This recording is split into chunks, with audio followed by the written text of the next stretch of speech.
the latest edition of Sin's Chat Corner, and I'm super honored and excited to talk to the two gents that I have to the left of me. For one, they're in New York, which is my second home. For another, they are both very much in love and very much in the throes of living with Parkinson's disease, which is why that's one of many reasons I wanted to talk to them.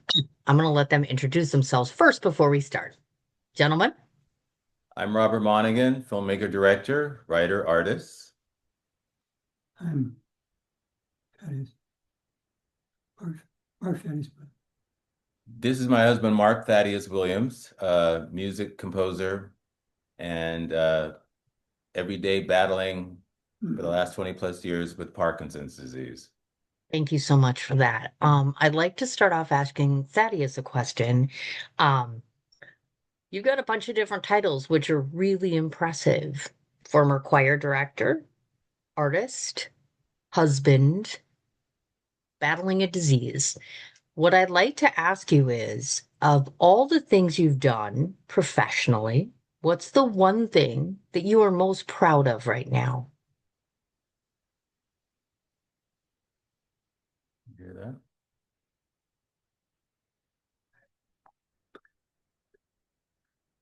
I'm also his translator too. Sure. Playing Beethoven's fourth piano concerto. Oh my goodness, I'm impressed by that, actually. If I were to ask him, a novice like myself, I'd like to learn how to play the piano. Is it even possible? Because I'm terrified. Certainly original. He can say you can if you want to do it, just do it. Yeah. I get you. And Yes. he's top piano too.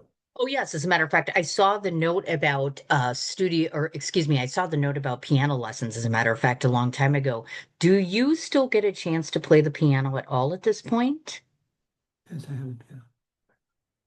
Yeah, he plays the piano. We Yeah. have a piano in our apartment. Oh, very, very nice. Yeah, That's exciting. he practices about 30 minutes, like maybe two times a week, just to I exercise the fingers and all that. Very, very good, actually. Okay, Robert, I have a question for you. One of the things that I did not know about you, glam divas. Tell us about what that is. Well, yeah, it's just the comic characters that I created. I've always loved glamour and everything, and so they were like comic book characters, not based on anybody, just glamorous women. But then I decided, after years of trying to put it in an art exhibit, to present it in a theatrical format, and make it for a cause. Like I would have like drag queens dress up like my characters and bring them to life, literally on stage. Okay. And proceeds went to like the Michael J. Fox Foundation and Parkinson's disease research. And so Glam Divas, it's just like they're just glamorous women with hunky guys, tongue-in-cheek humor, not preaching, no political stuff, just fun, glamorous, like old school type art. Sure. You betcha. If I can ask you a second question to that, because I know you're also on the film side of things. For you, what is the difference? How do you express yourself in drawing, let's say, or creating a character versus in film? Where's the difference there for you? Difference in the drawing, if I get an idea in my head, see, I've never taken lessons. I taught myself how to draw. Wow. So I see a vision and I just try to put it on paper and I do like just regular line hand drawing. I couldn't do that stuff computer wise. I Ah, suppose I could learn, but no, sure. I'm old school. And with film, it's all about visual again. So I frame everything. So I draw like a storyboard and say, okay, I want every single shot like this in the film. And so it's almost like drawing again, because I want the DPs to just like, you see this shot, do it like that. Do this frame, boom, boom, boom, and that's it. Okay, gotcha. Now, I'd like to ask, and this could be to either one of you to answer. I had noted that you were married in 2024, but that was after 18 years. So either one of you can tell me, 18 years. Yeah. Was there a reason you waited? Uh, just you want to try to answer that? I mean, we've been together now, over 20, but yeah, Yeah. we first we were just dating and boyfriend. We never lived together, and then we decided to become officially domestic partners. So we went Okay. down to City Hall and did that. But then, like about what, 2 years ago, we're like, we want to protect ourselves for as long as we can protect ourselves. And we just, we're a couple just like everybody else. And Right. so we went down to City Hall again and made it official. And so, but we keeping each other's names and, we just wanted to I'm always looking ahead. It's all about just protecting us and just Sure. things. Well, that poses a good question, though. So, for other couples out there, would you strongly recommend? Obviously, the reason to get married, we all know what that is. The basis and foundation is, of course, the love and respect you have for each other. But would you say it's wise nowadays, definitely to proceed and get that protection as well? Yes, absolutely. You know, it, if you're dating someone for many years, whatever, that's different. But I'm all about protecting stuff, and just making sure that if something happens to one of us, the other one is not going to get screwed over or by whatever or by Sure. things or whatnot, And so, yeah, it's all about protection. And of course, it's about unity, Yeah, but we want to protect each other. of course. Once a caregiver, always a caregiver. So, if I ask each one of you collectively, please tell me what it is about the other that made you want to say, I do for a lifetime. You go first. Hmm? One more time. Different design. A beautiful design. That's that's his answer. For me, uh, when I realize that he depends on me for everything, I don't want to screw it up. So it's like no pressure there, but of course there's pressure. And I just feel like if I don't step in, it ain't gonna get done as far as care and all that. I mean, it's just us. Yeah, we have families and friends, but they have their own lives. Sure. So he depends on me for everything. And I never had anybody like that before. Probably never will again, but it's just so that's what made me be like, okay, if I say I don't, something will happen to him. So therefore I said I do. Just perfect. The So very first thing that from the very first night we met on our, he told me he had Parkinson's. I saw he had the dyskinesias really bad way back then before he Okay. got a surgery, which we'll talk about later. Yeah. Um, and I thought, what, are you nervous? Do I make you nervous? Because I thought he was nervous. He goes, no, I have Parkinson's. Now that could have been my cue right there to go, well, it was a wonderful evening. Thank you very Right. much. Goodbye. But Yeah. I didn't. I didn't know very much about Parkinson's back then, other than the fact that, oh, Muhammad Ali has it, Michael J. Fox has it, Right. Linda Ronstadt, but that's all I knew about it Sure. until I studied up on it. And well, several books. I bought several books on the subject. I'm sure. Absolutely. Yeah. And on a side note, Thaddeus, your husband scares me too, in a good way. Meaning he's a little intimidating. Like the first couple times you talk to him, I'm like, okay, I'm just gonna sit right over here. Great talent is very intimidating. Humility sometimes can be very intimidating. I'm like, do these people really recognize who they are and what they do? So yes, I am intimidated just a little bit, but it's getting easier through this interview. It's a Capricorn thing. I'm a Capricorn. There you go. That might explain it. Now, Thaddeus, I have another question for you. Sitting here and talking about this, what made you want to do this interview? Because I imagine it's very hard to be so open and vulnerable about something so personal. Um, you spend only so much time upon myself. Slow down. You're good. You're good. If you just stay at home, never see anybody, never get any message, never give anybody stuff that we learn by ourselves. And our husbands and being truths need us to give them to them, not just think we know, but we don't know. Did you get any of that, Cindy? That's like A tiny bit. No. President Walk. Maple has a big event. But he's saying, and I'll give with the director's cut version. Um, no, we spend a lot of time in the apartment. Sure, we go out Sure. to dinner. We may have guests come over for dinner or something like that. But he was excited about this because of all these years, we have never been asked to be interviewed together. Usually it's about me and my films, or he'll Sure. be something with his music, but not ever together.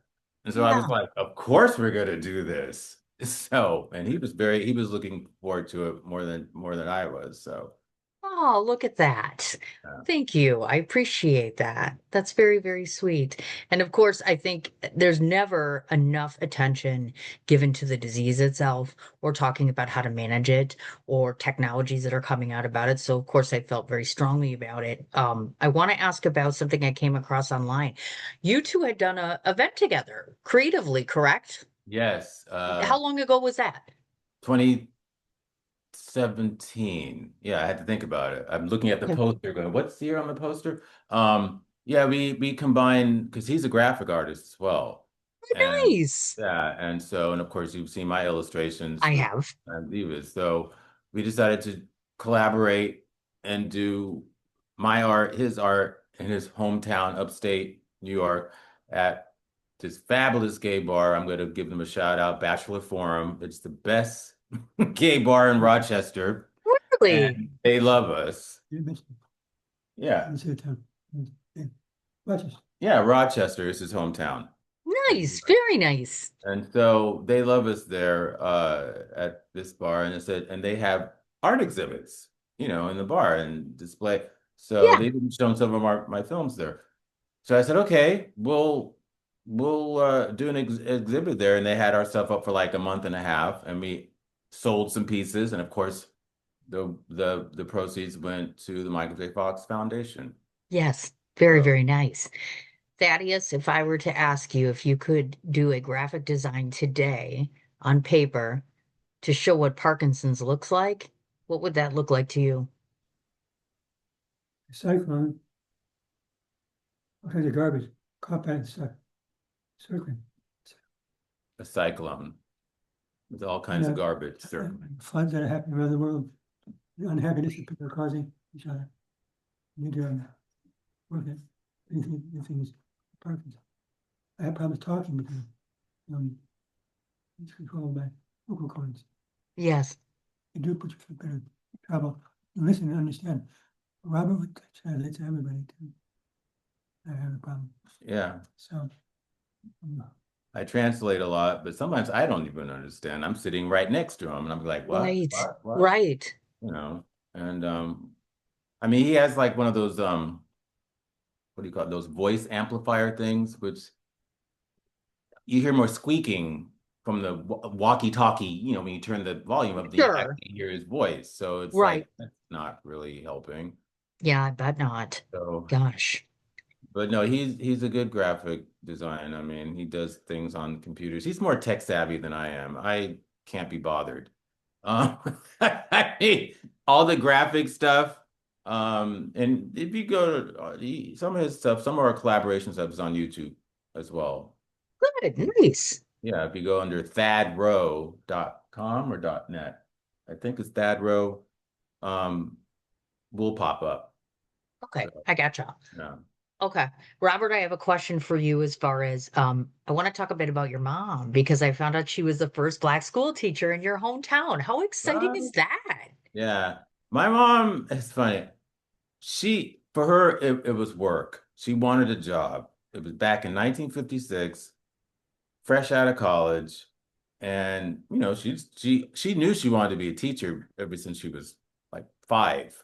And so it was just, she wasn't thinking, okay, watch this, everybody, I'm going to make history. She just wanted a job. Yeah. But it turned out that she was the first Black. And I would hear these stories growing up, but she always played it down like it was like, oh yeah, the other teachers didn't talk to me for a while. And the parents were pulling their kids out of my class because they didn't want some little, colored woman to. And I've been here. I go, this should be like in a museum or a history book or something. So fast forward years later, I get on the horn and get a hold of the editor of the newspaper in my hometown, and I go, "Are you aware that the very first black teacher in this town is still very much alive and still living in the town?" And they were like, "Oh, well, how do you know that?" "Because she's my mom." So they were like, well, "We want to do a story." And my mom at first like, "Why are you bringing up all this stuff?" Right. But then when she saw the accolades from it and people, former students as far back as the 1960s popping up, "Oh, she was my favorite teacher," and all. Now she's cool with it.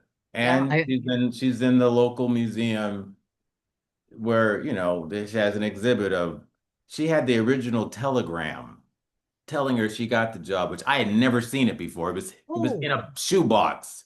And I go, wow. "Mother, how come I've never seen this before?" Because I didn't really think that much. Now it's on display, that telegram saying you have the teaching job and all that, along with original Oh, photographs of her with her first class. The only black face in the picture is my mom. All these little white little kid faces, all that is all on display. my goodness. What an Yeah. honor. My gosh. Yeah. And I saw that today's their anniversary because I saw the Yeah. posting and learned of Yeah. the elopement. So we don't want to forget to mention because I know your father has passed. What can Yeah. you tell us about your dad? Um, you're looking at him right now. I'm a twin. He Really? and I look like him, sound like him. I hear his voice. We had a pretty tense relationship because of the whole gay thing. But we made up on his deathbed, literally on his deathbed. Hmm, I didn't even want to see him. I hadn't spoke to him 5 years before he died. sure. I just wanted nothing more to do with him because we just didn't get each other.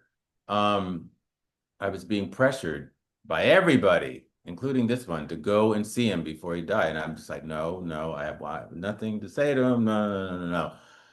Finally, one of my favorite aunt, his sister, my father's sister, said, "You've got to come see your father. He's asking about you. He's having delusions of seeing you outside the window and wondering why you haven't come," all this kind of stuff. And I said, "Okay, that's it. I'm going to go there, but I'm really going to let him have it. I'm going to just like go off on him and tell him all the things that piss me off and everything." And my one of my oldest friends picks me up at the airport. He saw in my face that, okay, why don't we go have a couple of drinks before I take you to see your father? Sure. Because he saw I was fuming. Um, we get to the hospital, my mom's there. I go into the room and I see this thin, frail, almost barely didn't even recognize person that is my father. I forgot what it was I was mad about. It didn't matter anymore. Hmm, And his eyes got wide and he held my hand and would not let go the whole time. It took my mom and a nurse to get him to let go of my hand. And I said, "Dad, all the stuff we went through, forget about it. It doesn't matter anymore." right. And he squeezed my hand, letting me know that he understood because he couldn't really talk that much by then. And he my mom was always feeding him. He didn't want the nurses to feed him. He wanted my mom, and she tried to feed him. But when Yeah. this time she got ready to feed him, he kept closing him out, wouldn't, and he wouldn't until I finally grabbed the spoon. Then my dad goes, he wanted me to feed him that Hmm, last time. And so I just said, "Well, I'm going to be going back to New York tomorrow, and it's been said that you and I were the reason why we never got along because we're so much alike. And I'm like an exaggerated version of you." And he gave me this little smirk, like he knew exactly what I was talking about. And he said, "Good luck." hmm. And that's the last thing he said to me. I went back to Thank, New York the next morning. And by the time I got off the plane, my mom had told me that he had passed away. hmm. Thank you for that. I appreciate that. Thaddeus, does your husband ever smile? I'm just wondering. Only when I floss. Well, you have to admit, Robert, you're a bit intense. And I do note that, and it could just be a filmmaker thing, but there's a lot of intensity that I see. And I'm just like, I wonder if you use that or feel that. Cause so I had to ask the question. I'm like, you're just very, very serious. And I Um, know it's a serious topic. I've been hearing my Cindy, you're not telling me anything I haven't heard Ah, all okay. my life. Ever since my mom said I came out of the womb not smiling. It's just I smile on it. I don't know. I guess I'm like, remember back in the olden days where people never smiled in photographs because it was Yes. more like that. I feel like Yes. I'm from that era because I get it. It just feels like I just I'm going to share something. I just feel like I just want people to take me seriously. I don't want Sure. people to look at me like I'm some goofball or something. And as far back as kindergarten or nursery school, teachers go, well, Robert never smiles. He's always, I would hear that and I would go, okay, well, what's wrong with that? I just want to just be taken. Yes, I can laugh, and he loves it when I laugh because he says I cackle and everything. And I don't know. I've always been a serious person. I mean, like I said, my mom said I was an 80-year-old grumpy old man when I was 6. You know, you know. Whoa. And ironically, folks, you wouldn't know this, but I do because, of course, I've watched some of your film productions. The comedic value that you inject into your projects, that's interesting to see you as the creator. And on the other side of the fence, you're building all of these just very, very good films Thank and you. with comedic value to them. So where does that come from? B. Arthur. No, I Uh, love sarcasm.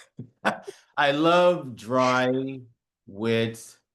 Slapstick comedy never appealed to me, Sure. but sarcastic quips and stuff, I love that. I mean, even when I was like 4, I just thought that was just hilarious. And I said, like, I want to do stuff like that, but just make it authentic, to me.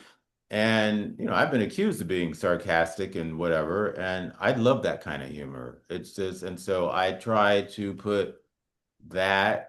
I have no time for slip on a banana pill type silliness that I didn't even like that as, I mean, Looney Tunes and Three Stooges, and I never liked that. I loved the Flintstones because they were more sophisticated, but it was cartoon, but Wilma Flintstone was the voice of reason. B. Arthur on not so much the Golden Girls, but on Maude. She was hilarious. Just I love that kind of that's where the humor, I guess, comes from. Just that sarcastic type, dry wit.